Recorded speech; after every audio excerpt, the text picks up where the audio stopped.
अस्सलाम वालेकुम, welcome back to my channel. कैसे हैं आप सब? होपफुली सब ठीक होंगे। मैं भी अल्हम्दुलिल्लाह बिल्कुल ठीक हूँ। और अभी हम लोग जा रहे थे, ज़ैनब के स्कूल ओपन होने वाले थे तो थोड़े से चीज़ें वगैरह चाहिए थी और उसके शूज़ चाहिए थे स्कूल के लिए। यूनिफ़ॉर्म मैं ऑलरेडी उसका बाय कर चुकी हूँ और इसके अलावा बाकी बैग लेना था उसके लिए और थोड़े से स्टेशनरी का सामान चाहिए था, ज़्यादा नहीं चाहिए था क्योंकि अभी वो फ़र्स्ट क्लास में हुई है इस दफ़ा, तो ज़्यादा कुछ चीज़ें नहीं, बस कलर्स, थोड़े से क्रेयॉन्स और थोड़ी पेंसिल्स, शार्पनर और रेज़र्स, इस टाइप की चीज़ें चाहिए होती हैं। यहाँ पे स्कूल में जो है वो लिस्ट देते हैं, तो अभी स्कूल की तरफ से हम लोगों को लिस्ट नहीं आई है। जैसे ही लिस्ट आएगी तो फिर उसके हिसाब से जो है वो हमें जो बुक्स और जो कॉपीज़ वगैरह जो चाहिए होंगी तो वो हम उस हिसाब से पे बाय करेंगे। तो फ़िलहाल सिर्फ उसकी जो पेंसिल केस है उसके लिए अभी हम थोड़ी सी चीज़ें बाय करेंगे। और बच्चों की इतनी खूबसूरत खूबसूरत चीज़ें हैं बैक टू स्कूल के लिए, इतनी अच्छी अच्छी चीज़ें आई हैं ना कि अपना जब स्कूल का टाइम था वो याद आ गया कि जब हम लोग स्कूल जाते होते थे ना तो हम लोग, मेरे स्कूल के बिल्कुल साथ में बुक शॉप थी और जैसे ही छुट्टी होती थी ना तो हम लोग बुक शॉप में घुस जाते होते थे और वहाँ पे इतनी खूबसूरत पेंसिलें उस टाइम हमें वो इतनी अच्छी लग रही होती थी। तो पेंसिल, रेज़र, शार्पनर और ये सारा कुछ होता था, तो वो देख के इतना अच्छा लगता था। तो आजकल तो बच्चों के पास इतनी वैरायटी है ना, इतना खूबसूरत सामान है और बच्चे जब देखते हैं ना तो बच्चे कहते हैं हमें ये भी बाय करना है, हमें ये भी लेना है। तो उनके पास, वो कहते हैं ना, जितनी चॉइस होती है ना उतना ही डिसीजन लेने में मुश्किल होती है। तो हम लोग के पास शायद इतनी चॉइस नहीं थी और हम लोग एक जो चीज़ हमें अच्छी लगती थी हम फट से बाय कर लेते थे तब। लेकिन अब इतनी चॉइस आ गई है कि बच्चों को डिसीजन लेने में इतनी मुश्किल होती है और एक काउंटर पे जो है ना बच्चे खड़े होकर 10-10 मिनट लगाते हैं कि नहीं भाई हमें ये बाय करना है और हमें ये नहीं लेना। तो एनीवे अभी हम जो थे प्राइस पे आए थे और मिस्टर प्राइस जो है ना ये बहुत रीज़नेबल है। बेसिकली ये एक किस्म का पॉन शॉप ही है और यहाँ पे आपको ज़रूरत की हर चीज़ जो है ना वो बहुत आसानी से अवेलेबल है। और अब तो इन्होंने इतनी अच्छी अच्छी, बेसिकली अब तो पॉन शॉप भी नहीं रह गई है। यहाँ पे बेकिंग से लेके और फेस क्लीनिंग से लेके और किचन टॉयलेट, एवरी लिटल और एवरी बिग थिंग, हर चीज़ आपको अवेलेबल होती है यहाँ पे। तो अभी मैं अपने लिए फ़ेस वॉश चेक कर रही थी और फेस मास्क देख रही थी और बहुत अच्छे और रीज़नेबल प्राइस में जो है ना, जो आपको केमिस्ट से थोड़े महंगे मिलते हैं लेकिन इस तरह की जो जगह से होती है ना वो बहुत अच्छे मिल जाते हैं। हम अब जा रहे थे लेने के लिए शूज़। मेन जो था ना वो ज़्यादा शूज़ का ही मसला था, बाकी तो जो चीज़ें थी वो हम बाय कर चुके थे ऑलरेडी।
स्केचर्स पे आ गए थे और यहाँ पे काफ़ी अच्छी सेल लगी हुई थी, काफ़ी अच्छे जो हमें सेल में शूज़ मिल गए थे। लेकिन मसला ये था कि कुछ शूज़ जो थे वो बहुत बड़े थे और कुछ जो थे वो बहुत छोटे थे और मीडियम साइज़ जो था ना वो हम लोगों को नहीं मिल रहा था। मतलब जो नॉर्मल चाहिए था ना साइज़, सिर्फ उनके पास 2 या 3 ऐसे शूज़ थे जिनमें साइज़ अवेलेबल था और एक में बड़ा साइज़ था। एक साइज़ बड़ा जो ज़ैनब का है उससे एक साइज़ बड़ा था। तो हम लोगों ने एक शूज़ लेना था तो उसके बजाय हमने 3 बाय कर लिए क्योंकि हम लोगों ने सोचा कि व्हाई नॉट, इसको काम में आएंगे और घर में भी रेगुलर, आगे विंटर आ जाएगा तो यूज़ करेगी आराम से। तो और स्केचर्स के जो शूज़ हैं ना ये बहुत कंफर्टेबल होते हैं बच्चों के लिए, और ये जितने मर्ज़ी घिसाओ ये टूटते नहीं हैं।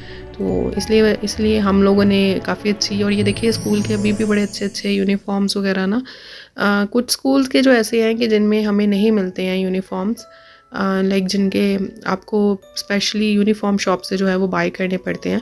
तो अभी जो है मैं आप लोगों को शूज़ दिखाती हूँ जो हम लोगों ने बाय किए हैं। तो एक ये वाला है, ये लाइट्स, इसमें लाइट्स आती हैं और बहुत खूबसूरत एक ये भी था। और बेसिकली इनके एक शूज़ जो है वो 40 to 50 यूरो का प्राइस एक शूज़ की है, लेकिन सेल में हम लोगों को ये जो हाफ़ प्राइस पे मिल गए थे, और इसी वजह से जो थे वो हम लोगों ने बाय कर लिए थे। अच्छा ये वाला जो है ये भी उसका बिल्कुल पूरा साइज़ है, और एक जो शूज़ है वो हम लोगों ने बड़े साइज़ का एक साइज़ बिग लिया था, क्योंकि उनके पास और साइज़ नहीं थे, लाइक जो पूरा साइज़ था वो था नहीं। तो हम लोगों ने सोचा कि चलो ये जो है 2 शूज़ वो अभी यूज़ में लगा लेगी, और एक जो है ये 6 मंथ आफ्टर भी यूज़ कर सकती है। तो इसलिए हम लोगों ने एक एक्स्ट्रा बाय कर लिया। तो अभी आगे जो है मैं आप लोगों के साथ अपनी जो मेरे मामू के बच्चे हैं और मेरी बेटी का थोड़ी सी कन्वर्सेशन आप लोगों के साथ शेयर करना चाहती हूँ, तो प्लीज़ आप लोग ज़रूर सुनिएगा। मैं बंद कर। दो मेरे जो हैं ये मेरे कज़न हैं, मेरे मामू के बेटे हैं, और ये मेरी मामू की बेटी है, और ये मेरी बेटी ज़ैनब है। आप अपना नाम बताएं। ज़ैनब। आपका नाम क्या है? ज़ाइमा। और आपका? हाशिर। हाशिर। हाशिर। ठीक है। ज़ैनब आप कौन सी क्लास में हो? Senior infant. अभी सीनियर इन्फेंट फिनिश हो गया, अभी आपने कौन सी क्लास में होना है? First class. फर्स्ट क्लास में। ज़ाइमा आप कौन सी क्लास में हो? थर्ड में। और हातिमा आप कौन सी क्लास में हो? 6th। और आप हाशिर? सेकंड ईयर में। ठीक है। अच्छा आप लोग यहाँ पे कुरान पाक पढ़ते हो? हाँ जी। ज़ैनब आप कुरान पाक की कौन से कहाँ पे हो, क्या पढ़ रहे हो, कायदे पे हो? हाँ जी। ओके आप किससे पढ़ते हो, आंटी से पढ़ते हो हाँ ऑनलाइन? जी। हाँ जी। और ज़ाइमा आप कौन से पारे पे हो? 10th। 10th पारे पे हो। आप भी ऑनलाइन पढ़ती हो? जी। और हातिमा आप? 20th पारा for the second time. 20th पारा फॉर सेकंड टाइम। और आप कहाँ जाते हो पढ़ने के लिए? मदरसा। मदरसे में। और हाशिर आप? 29th पारा हिफ्स। 29th पारा हिफ्ज़ कर रहे हो, माशाल्लाह। और आप कहाँ जाते हो? मदरसा। मदरसे में। ठीक है। ओके आप लोगों को पता है कि आपका रिलीजन क्या है? इस्लाम। इस्लाम। जनाब आपको पता है आप क्या हो? मुसलमान। मुसलमान हो, शाबाश, गुड गर्ल। और आपको पता है कि आपके प्रॉफिट का नाम क्या है? हज़रत मोहम्मद सल्लल्लाहु अलैहि वसल्लम। ओके जाइमा आप बताओ।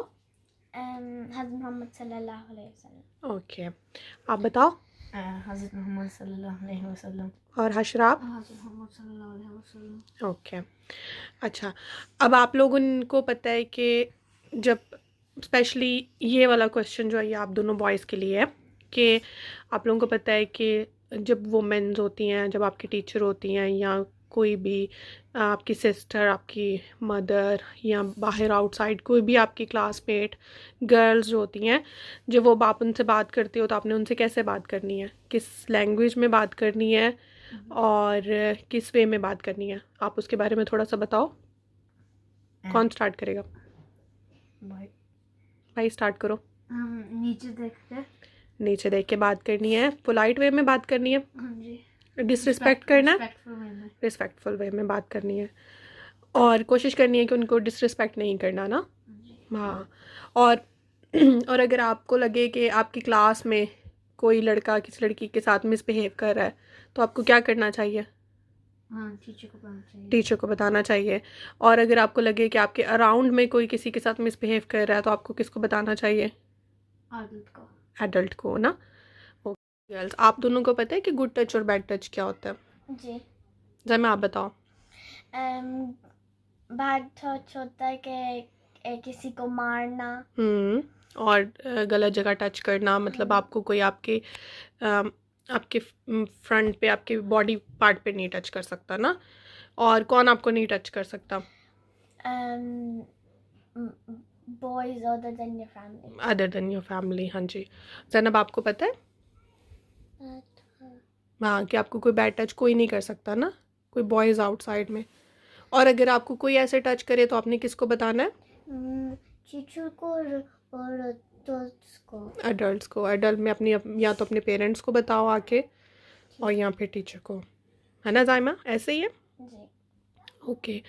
और आपको अगर कोई आपको बुली करे तो आपने कैसे उसको करना है? बताना है टीचर को या पेरेंट्स को। पेरेंट्स को, ठीक है। ये छोटी सी वीडियो क्लिप ऐड करने का मकसद सिर्फ इतना था कि हम जिन कंट्रीज़ में रह रहे हैं ना, इन कंट्रीज़ में अपने बच्चों को जो है ना अपने दीन के करीब करना बहुत मुश्किल है, क्योंकि यहाँ पे बहुत सारे कल्चर्स हैं। बच्चे बाहर जाते हैं, स्कूल्स में जाते हैं ना, तो वो बहुत कुछ देखते हैं। वो डिफरेंट कल्चर को देखते हैं, उनके लोगों को देखते हैं, बच्चियों को देखते हैं, यहाँ पे बच्चियों का रहन सहन देखते हैं। तो इस वजह से जो है उनको अभी छोटी एज से जो है अपने साथ नमाज की आदत बनाएं, और उनको अपने इस्लाम के बारे में बताएं। उनको नमाज, कुरान, ये सब कुछ चीज़ें जो हैं बच्चे को घर से पता लगती हैं। बच्चा घर में जो है इन चीज़ों का आदी बनता है। तो कोशिश करें कि आप नमाज़ पढ़ रहे होते हैं तो चाहे 1 वक़्त की, 2 वक़्त की, अगर छोटा बच्चा है तो उसको अपने साथ नमाज का ज़रूर आदी बनाएं। और साथ में अपने बेटों को जो है ना, क्योंकि टीन एज में जब बच्चे चले जाते हैं ना तो उनको बहुत मुश्किल होता है समझाना, उनको सिखाना। तो छोटी एज में जो होता है ना, उनको जैसे जैसे आप उनको सिखाते जाते हैं, उनको लेडीज़ की रिस्पेक्ट करना बताएं, उनको अपनी सिस्टर्स की रिस्पेक्ट करना बताएं।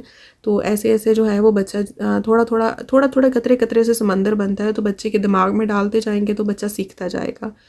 तो अभी जो है वो मैं बैंगन बनाने लगी हूँ, और मैं क्योंकि डाइट पे हूँ तो इस वजह से मैं बहुत हल्के से तेल में जो है वो बना रही हूँ। तो मैंने बहुत थोड़ा सा तेल लिया था, और एक प्याज को जो है वो मैंने चॉप कर लिया, चॉप करके इसमें डाल दिया। अच्छा, प्याज चॉप करने के बाद ना बहुत मुश्किल काम होता है, क्योंकि ये लगता बहुत ज़्यादा है। तो आग भी बहुत कम थी, लेकिन स्टिल क्योंकि ऑयल बहुत कम था तो इस वजह से अभी थोड़ा सा इसको भून लिया ताकि इसका कच्चापन ख़त्म हो जाए। और मैंने इसमें पानी ऐड कर दिया है। बैंगन जो थे वो ऑलरेडी मैंने उसको ग्रिल में जो था नरम कर लिया था, और करने के बाद छिलका उतार के मैंने मैश कर लिए थे। तो अभी मैं इसमें टमाटो का पल्प डाल रही हूँ, और डालने के बाद अगर मेरे पास कैन वाले पड़े हुए तो मैं वो यूज़ कर रही हूँ। आप अदरवाइज़ इसको ग्राइंड कर लें। 2 से 3 टमाटो से जो है वो अच्छी सी ग्रेवी बन जाती है। तो खाने का जो होता है ना, इसमें ऑयल बहुत कम ऑयल से भी आप अच्छा खाना बना सकते हो। हाँ, वो एक बात होती है ना कि तरी नहीं आई हुई है खाने के ऊपर, तो खाने की लुक नहीं अच्छी आई है। तो जब आपने खुद खाना होता है ना, तो तब इट डज़न्ट मैटर कि ऊपर तरी आई है कि नहीं आई है, खाने की लुक कैसी है।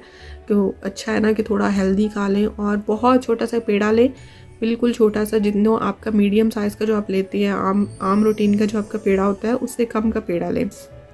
पतली सी रोटी बना के वो साथ में लें, और साथ में आप थोड़ा सा सलाद काट लें। तो ऑनेस्टली स्पीकिंग बहुत अच्छा फिलिंग सी जो है वो बन जाती है। ज़रूरी नहीं है कि ऑल द टाइम आपने डाइट फूड ही खाना है। आप घर में जो सालन और इस तरह की चीज़ें बन रही होती हैं, आप उनके साथ भी अच्छा से डाइट कर सकते हैं। अगर आपने रोटी नहीं भी खानी तो आपने, जैसे ये मैं बैंगन का भरता बना रही हूँ, आप इसको सैलड के साथ भी खा सकते हैं। सैलड कट कर लें और साथ में 1 चम्मच सब्ज़ी का ले लें, तो आप वो भी आपके लिए अच्छा फिलिंग वाला हो जाएगा, क्योंकि सैलड बिल्कुल प्लेन होता है। तो सब्ज़ी में जो है वो थोड़ी बहुत मिर्च मसाले के साथ जो है वो सैलड का जो बोरिंगपन होता है ना, वो ख़त्म हो जाता है। तो अभी मैंने इसमें स्पाइसेस जो थे वो अपने हिसाब से डाले हैं। मैंने धनिया पाउडर, ज़ीरा पाउडर, नमक और हल्दी, और इसके अलावा थोड़ी सी मैंने इसमें जो है कलवंजी डाली है। कलवंजी में शिफा होती है, तो अपने खाने में आप कलवंजी ज़रूर ऐड किया करें। तो अभी मैंने इसमें बैंगन ऐड किए हैं, और बैंगन 5-7 मिनट के लिए जो था वो मैंने भून लिया। भूनने के बाद अभी मैं इसमें जो है पोटैटो जो है, मैंने 1 से 2 छोटे थे, ज़्यादा नहीं लिए, और लेने के बाद मैंने इसको डाल दिया। डालने के बाद अब मैं इसको जो है वो हल्की आग पे जो है वो दम में रख दूँगी।